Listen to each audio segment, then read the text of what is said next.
Kahit nasa bundok na nga, nakapagluto pa din si Madam ng seafood na may kasamang higanting lobster. Wow! Woo! Sa totoo lang, ang sarap talagang tumira dito sa bundok. Mawawala talaga yung stress mo. Eto nga, dahil gumagabi na, nagsimula na nga kaming magluto ng panghapunan. Si Madam, ready na ulit mag-cooking show. Nilabas na ni Madam yung secret weapon niyang dala. Wow! Maniwala kayo sa hindi, eto talaga yung history ng lobster na ito. Iniregalo to sa akin kinabukasan ng birthday celebration ko. Sinurprise ako ni Kumaring Mad. Nakapitbahay ko lang. Alam na alam niya talaga kung ano yung mga gusto ni Madam ba. Pinapainggit pa nga ni Madam sa labas bago niya nga ito ipinasok sa ref. Yes po, umabot ng halos 1 buwan sa ref bago naisipang i-cooking show ni Madam. Meron pa ngang crabs dito na dinala ni Madam. Inilabas na din ni Madam itong mga kabibe. Wow! Pati na din itong malalaking hipon. Wow! Hay nako, kumpletong-kumpleto na itong lamang dagat na i-cooking show ni Madam. Wow! Nagmumukhang fresh pa itong seafoods ni Madam kahit bangag na. Nilinisan nga muna ni Madam isa-isa, tinanggalan ng mga anik-anik. Easy lang kasi yung gagawin na luto ni Madam dito. Hindi na kailangang artihan pa. Etong presyo pa lang ng seafoods na ito, panalo na eh. Ready na nga yung kawali na may lamang tubig. Una niyang nilagay itong mga kabebe. Ang kasunod nga itong mga crab. Isa-isa nga niyang nilagay sa kawali. Pagkatapos etong mga hipon naman. Syempre ang pinakaibabaw, etong espesyal nating lobster. Kahit mabigat, binuhat pa din ni Madam papunta sa organic nilang kalan. Sinalang na nga niya para maluto na ng tuluyan. Papakuluan lang naman kasi ni Madam ito. Kaya mabilisang luto lang ang gagawin ni Madam dito. Tinakpan na nga ng dahon ng saging dahil wala namang takip itong kawali na ito. Mas maigi na din to para mangamoy dahon ng saging itong seafoods.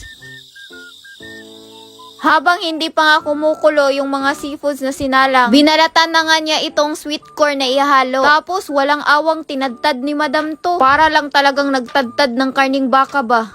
Naghiwa na din si Madam ng bawang, pati na sibuyas, at eto nga ding bell pepper. Etong mga ricados na to, gagamitin niya para sa sauce na lulutuin. Abay, kumulo na pala itong sinalang nating seafood. Pero hindi pa yan luto ha.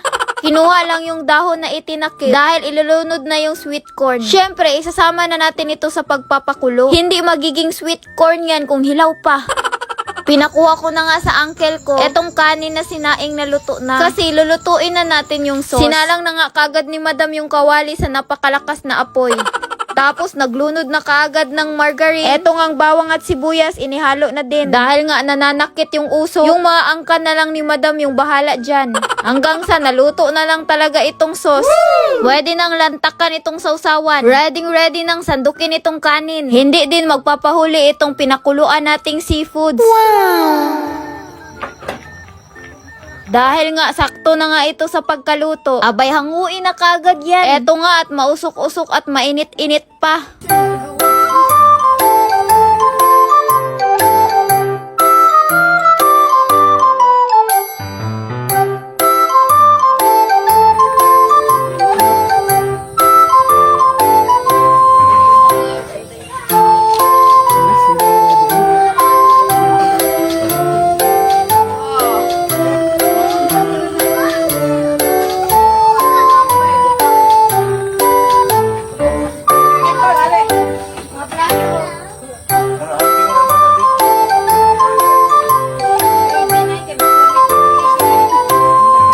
Sa sobrang sarap nga ng panghapunan namin, hindi nga kami nakatulog kaagad.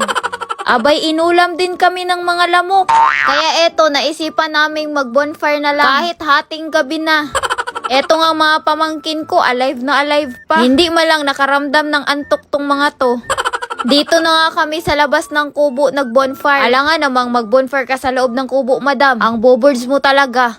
Mga busog lang talaga kami kaya hindi pa tinabla ng antok. Ewan ko na lang kung may lamok pa bang lalapit dito kay Madam. Eto nga at magmuni-muni nga muna si Madam habang busog pa.